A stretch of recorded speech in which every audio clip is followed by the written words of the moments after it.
Et ce n'est pas un chef d'entreprise, mais un grand philosophe qui nous a rejoint sur le plateau du Mondial des conseillers du commerce extérieur de la France, André Comte-Sponville. Bonjour. Bonjour. Merci. Je rappelle, est-il besoin de le faire, que vous êtes philosophe, ancien élève de Normal Sup, vous êtes auteur de très très nombreux ouvrages, dont le fameux petit traité des grandes vertus. Je crois qu'il avait été tiré à 300 000 exemplaires, je crois. C'est ça, en France. En France, sans parler du monde. Et sans parler de l'édition poche. Voilà. Voilà, donc un vrai best-seller. Vous êtes intervenu ce matin au Mondial des CCE auprès des chefs d'entreprise. De quoi vous leur avez parlé? Parce que de quoi un philosophe peut bien parler à des chefs d'entreprise qui ont des préoccupations qui semblent assez éloignées de la philosophie? D'abord, je leur ai dit qu'au contraire de beaucoup de mes collègues, la mondialisation, je suis pour. Je suis pour d'abord pour des raisons morales, parce que l'humanité est une, la planète est une, et la mondialisation, au fond, c'est le processus qui correspond le mieux et à cette unité de l'humanité et à cette unicité de la planète. Je citais le mot de Montaigne à propos de Socrate. Dans les essais, Montaigne dit ceci: on demandait à Socrate d'où il était. Socrate ne répondait pas d'Athènes, il répondait du monde. Autrement dit, Socrate se disait citoyen du monde, c'est-à-dire en grec cosmopolites. Eh bien, je suis du même côté que Socrate et Montaigne. Je me définirais volontiers comme citoyen du monde. Donc, je suis pour la mondialisation pour ces raisons morales, mais aussi pour des raisons économiques.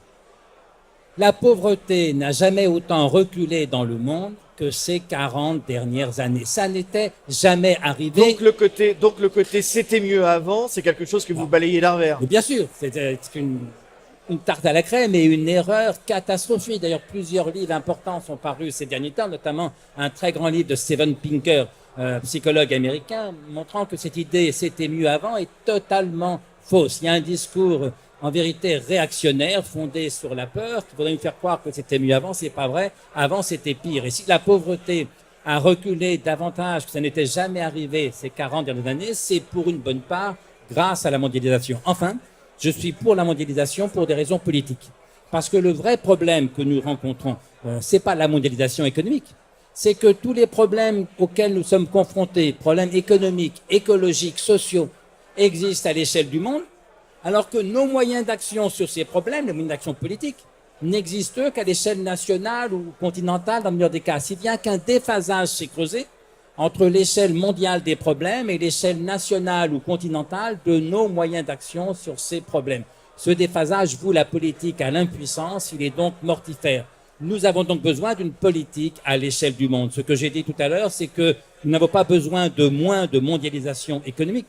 Nous avons besoin de plus de mondialisation politique et juridique. Et puis après, il y a la question des valeurs. C'est que la mondialisation, si on la prend à bras le corps, c'est la seule façon de résister au fantasme effrayant du choc des civilisations.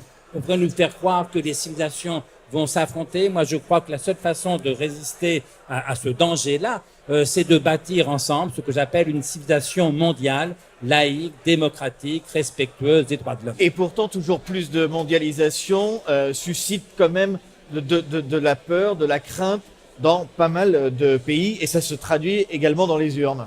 Oui, bien sûr, parce que il y a un danger pour nos pays anciennement riches et encore riches, qui consiste dans la concurrence de pays très pauvres il y a encore 40 ans, qui le sont de moins en moins. C'est inquiétant pour la France, mais c'est d'abord une excellente nouvelle pour l'humanité. Si on m'avait dit quand j'étais enfant, on faisait la quête dans les rues de Paris pour acheter à manger aux petits Chinois et aux petits Indiens. Si on m'avait dit à l'époque, 40 ans plus tard, 50 ans plus tard, la Chine et l'Inde feraient partie de nos plus redoutables concurrents, j'aurais dit, mais c'est une merveilleuse nouvelle, c'est fantastique. Ces pays-là sortent du sous-développement.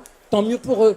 Tant pis pour nous, oui, si on ne sait pas s'adapter à la mondialisation. Et donc les gens ont peur parce qu'ils sentent que dans cette concurrence mondiale, certains d'entre eux sont fragilisés. Il faut donc qu'on les protège. Et Macron a raison de dire que l'Europe doit protéger. Mais protéger, ça n'est pas fermer les portes à la mondialisation. Protéger, c'est trouver une position active, proactive au sein de la mondialisation.